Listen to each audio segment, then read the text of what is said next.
कहानी का शीर्षक भूत की दोस्ती। जमालपुर गांव में एक शांत शाम थी। आसमान में सूरज की सुनहरी किरणें फैल रही थीं और ठंडी हवा पेड़ पौधों के पत्तों से जल रही थी। लेकिन इस शाम कुछ अजीब होने वाला था जो एक छोटे से लड़के अली के जीवन को हमेशा के लिए बदल देगा।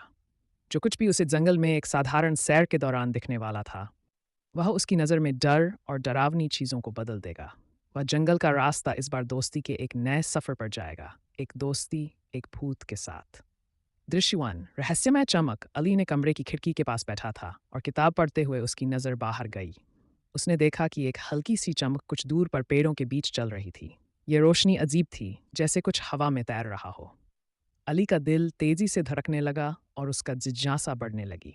अली ने बिना देर किए उस रोशनी को पीछा करने का मन बनाया। वह धीरे धीरे बाहर निकला, एक टॉर्च हाथ में लिया और जूते पहनकर पेड़ों की ओर चल पड़ा। गांव के लोग हमेशा उसे जंगल जाने से रोकते थे, लेकिन अली को कभी इन बातों पर विश्वास नहीं था। वह समझता था कि ये सब सिर्फ कहानियां हैं। दृश्य दी। भूत से मुलाकात। अली जब जंगल के अंदर और बढ़ा तो उसे वह रहस्यमय चमक और भी तेज दिखने लगी, जैसे वह उसे किसी खास जगह ले जा रही हो। वह एक पुरानी और टूट फूट चुकी कुएं के पास पहुंचा। यहाँ सब कुछ शांत था और एक सर्द हवा चल रही थी। अचानक वह रोशनी रुक गई और एक अजीब सी चमक सामने आई। वह एक भूत था। भूत ने देखा कि अली डर से कांप रहा है और उसने नर्म आवाज में कहा, डरो मत बच्चों, मैं तुम्हें नुकसान नहीं पहुंचाऊंगा। अली कांपते हुए बोला, तुम कौन हो? भूत ने कहा, मेरा नाम भूत सिंह है। मैं इसी गांव में बहुत साल पहले रहता था, लेकिन अब मैं यहाँ फंसा हुआ हूँ। दृश्य 3। भूत सिंह की कहानी। अली शांत होकर भूत की बातों को सुनने लगा। तुम यहाँ क्यों हो? उसने पूछा। भूत सिंह ने गहरी सांस ली और कहा, मैंने बहुत सी गलतियां की थी। मैंने लोगों को तकलीफ दी और इसके लिए मुझे यह सज़ा मिली। अब मैं इस कुएं में फंसा हूं और किसी ने मुझे माफ़ नहीं किया। अली को उस पर तरस आ गया और उसने कहा, मैं तुम्हारी मदद कर सकता हूँ। मैं गांव वालों से बात करूंगा। भूत सिंह की आंखों में उम्मीद की झलक चमक उठी। क्या तुम सच में ऐसा करोगे? अली ने अपने डर को काबू करते हुए कहा, हाँ, मैं तुम्हारी मदद करूंगा, लेकिन तुम ये वादा करो कि तुम किसी को डराओगे नहीं। दृश्य 4।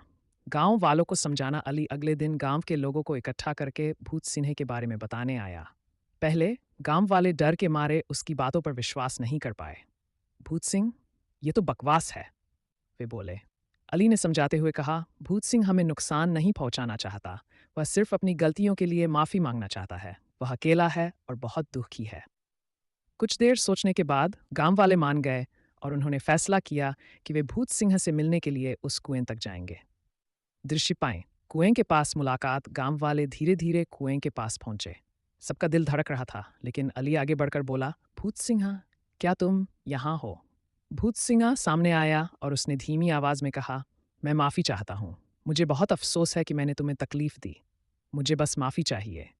गांव वाले चुप रहे, लेकिन एक एक करके उन्होंने उसकी माफ़ी स्वीकार की। बच्चे ने एक डरावने भूत के साथ दोस्ती की। भूत सिंह ने गांव वालों को यह सिखाया कि माफ़ी और दोस्ती की ताकत सबसे बड़ी होती है। अली को हमेशा याद रहेंगे वे पल जब उसने एक डरावने भूत को अपना दोस्त बनाया। कहानी का संदेश। कभी किसी को उसकी बाहरी शक्ल या अतीत की वजह से जज मत करो। हर किसी के अंदर एक कहानी छिपी होती है और माफ़ी और प्यार से हम सब एक दूसरे के करीब आ सकते हैं।